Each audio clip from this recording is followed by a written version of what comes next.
Ladies and gentlemen, today I got a video for you that I've actually been hoping to get up for a little while now. This is something that I do every single year. Normally I upload this on Christmas Eve. Clearly we're running a little bit behind this year, so I'm bringing it to you now. This is my top 10 games of 2020. I'm going to talk about each individual game that I enjoyed over the past year. Some of them I think you guys will agree with, some of them you probably had never played, and some of them are just kind of out of left field that you would never were going to guess that were on this list. I'm going to go through each game. We're not going to talk about spoilers or anything like that. That way, if you want to dive in and check out the game, I'm just going to talk about my overall experience with it and why it is on my top 10 list. So hopefully you guys enjoy. If you do, hit that like button and let me know down in the comments what were your favorite games of 2020. Without further ado, let's start out with number 10. By the way, number 1 is my favorite game of the year. Number 10, you know how lists work. Anyway, number 10. Okay, I actually lied. We're not starting with number 10. We're going to start with a game that is actually not on this list, and that's Cyberpunk 2077. On paper, this is a game that I should absolutely love and play the hell out of, and as you guys noticed on the channel, I actually stopped uploading videos of it. And the reason for that is I didn't feel like I was playing the game that would be the final product. I feel like in a year from now, 6 months from now, once the game is fully optimized for whatever console or PC you're playing on, this game will be fantastic. But the game that I was currently playing isn't what I thought I should be playing, so I just stopped playing it. Originally, I thought this was going to be like number 1 or 2 on this list. It didn't even make it, and I think it has the potential to. The potential just hasn't been filled yet. So I just wanted to say that. Okay, now the actual number 10.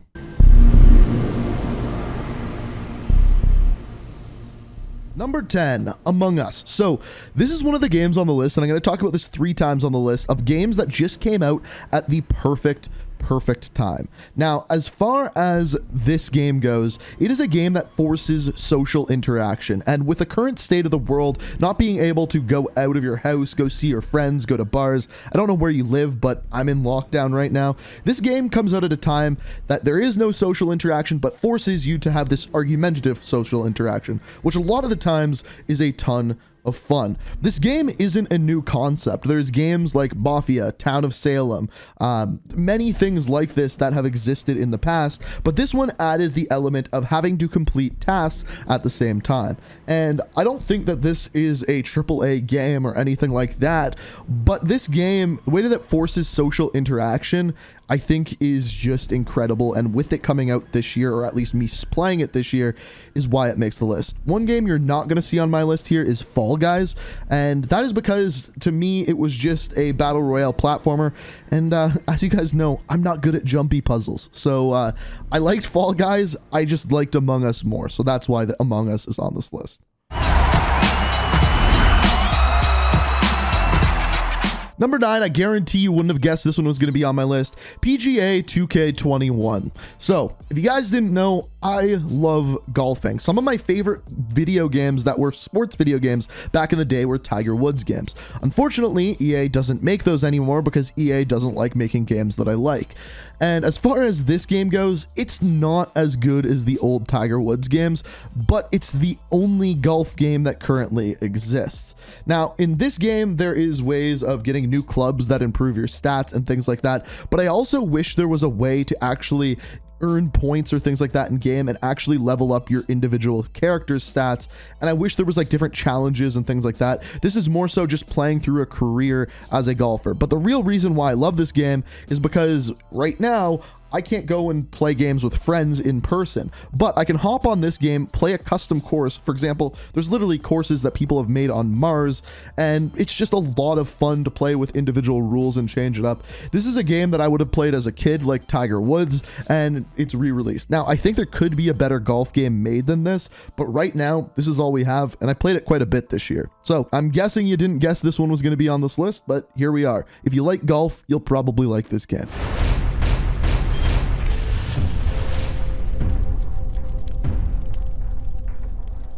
So I had a tough time deciding whether or not to put this one on the list, but Assassin's Creed Valhalla came out this year, and it's actually a really, really good game. The problem with it is it's about 40 hours too long. Now, I don't mind when there's a game that has a lot of areas to explore, side missions to complete. The Witcher is a really great example of it. But when the game forces you to do a lot of those things just to complete the main storyline, I don't love that.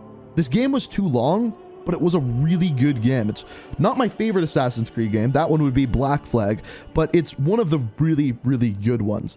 I wish a lot of the stuff in this game was more optional. If I could just do it on my time and not be forced to do it to complete that main quest, it'd be great. The other complaint I have about this one is I think there's been better combat in other Assassin's Creed games, but the graphics are fantastic. The story is pretty good. Not the best Assassin's Creed story, but pretty good. On top of this, I think the Viking lore that they put into this game is probably what made me like it so much. And on top of that, it's just a pretty good open world game. My big complaint is it's just too long. That's why it's not higher on the list.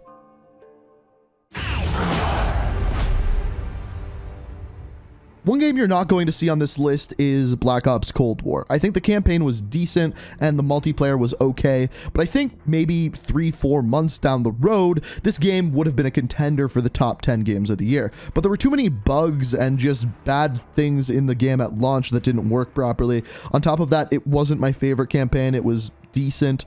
It was just an average Call of Duty game. Now, like I said, after some updates and stuff, I think that multiplayer is going to be a bit better. But one game that is on this list is Warzone. Now, Warzone came out again at the perfect time. It was the first ever console free-to-play Call of Duty game, and it was actually good. It incorporated Modern Warfare and is now incorporating Black Ops Cold War. The one complaint that I have about Warzone is Warzone could be the biggest game in the world right now if they were to update the game more often. There needs to be way more map changes, more POIs, and they're just not doing that. This could have been the game of the year for me. It just didn't make it because they didn't update it enough. It's definitely probably the best battle royale game of the year. It just needs more updates, quicker updates, more stuff being added. They do a good job with weapons, but that's about the only thing that they update often. So that's just my opinion. Let me know what you think.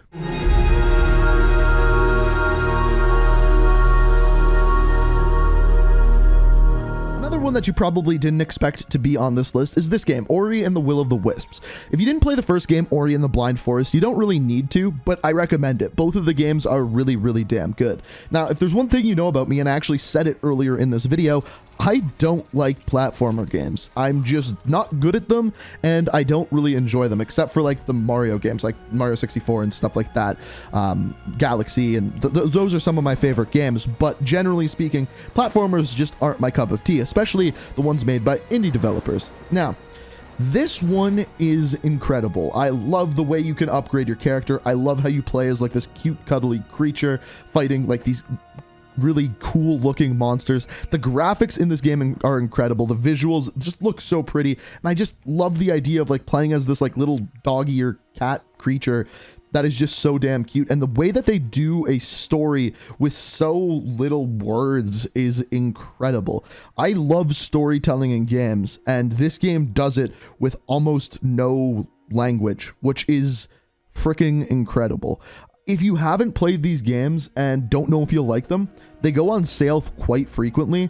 And if it's one of those games where you just need something to play for a day, this is absolutely a game you can play through in a day, and I guarantee you'll love it. You'll love the visuals, you'll love the story, and you'll just love how cute Ori is.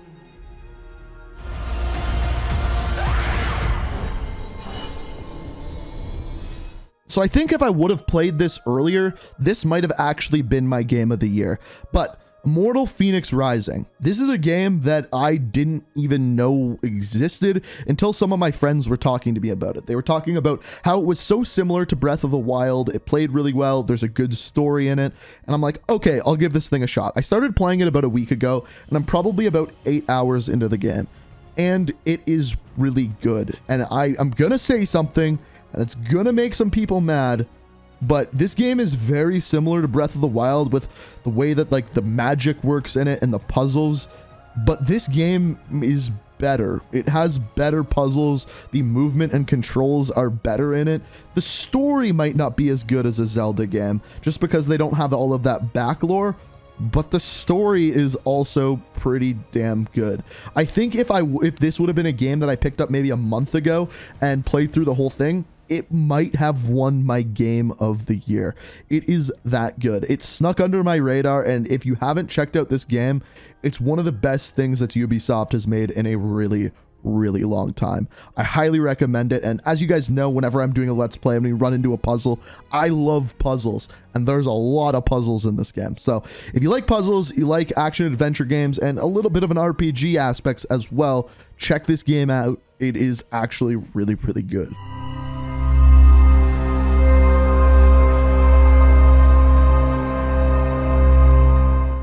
All right, let's get controversial. Last of Us Part 2. So a lot of people really hated this game, and I hated parts of it, but I didn't hate the actual game. I think the game looked beautiful. I think it told a story, maybe not the story that I wanted it to tell, but it evoked motion. And generally speaking, when a good story is told, that is exactly what it does. Now, I think they could have done a lot of things to kind of follow the lore of the story a little bit more. The way Joel kind of gives himself up and lets his guard down isn't at all what he was like in the first game. And I think that's why a lot of people were mad, and that's why it's not my game of the year.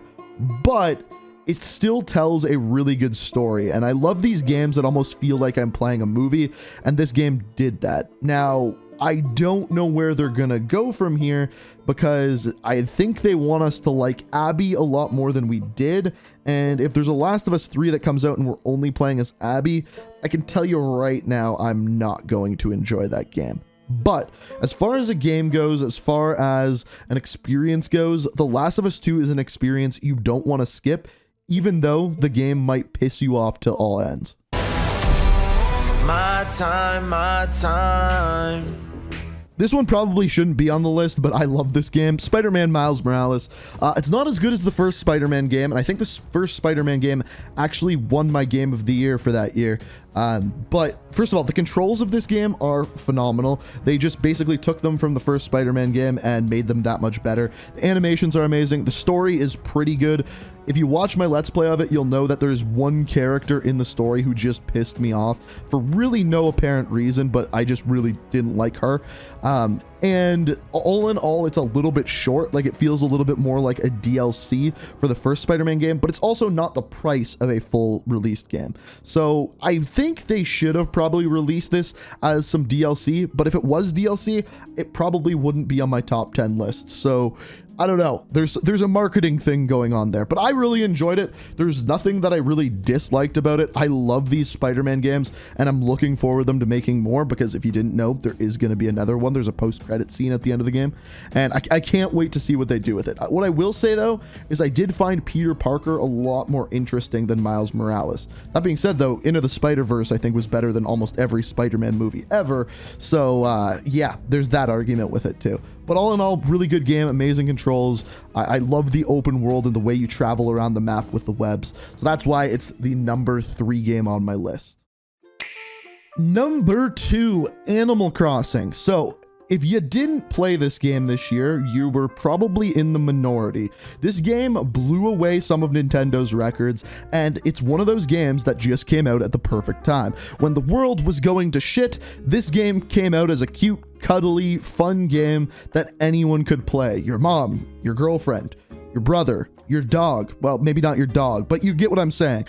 This game was enjoyed by everyone. I went over to a friend's house at one point when we weren't on lockdown, and all of the girlfriends were talking about playing Animal Crossing. That was one of the strangest conversations, because it is so rare to hear a group of girls talk about their video game experiences, at least the ones that I know. And it was cool. It was a way of introducing video games to a lot of people who maybe didn't play video games before. People like my mom. And they enjoy this thing because it's something that they can relate to. It's a day in the life simulator, basically, with cute, cuddly animals where you catch fish, you mine for gold, kind of. You hit rocks with a shovel, and you can go to different islands and see what other people have created. And if you just like making things cool and look cool, you can just add a bunch of stuff to your house. It is a game for everyone. Now, I'm not gonna lie, it's not my favorite game like this. Stardew Valley is my favorite. If you haven't played that game, play Stardew Valley, but it didn't come out this year. But yeah, this game just makes sense. I love the old Animal Crossing games, and I love this one too. And it came out at the perfect possible time. I don't know how they planned it that well. Maybe Nintendo you know what? We're just not going to go there.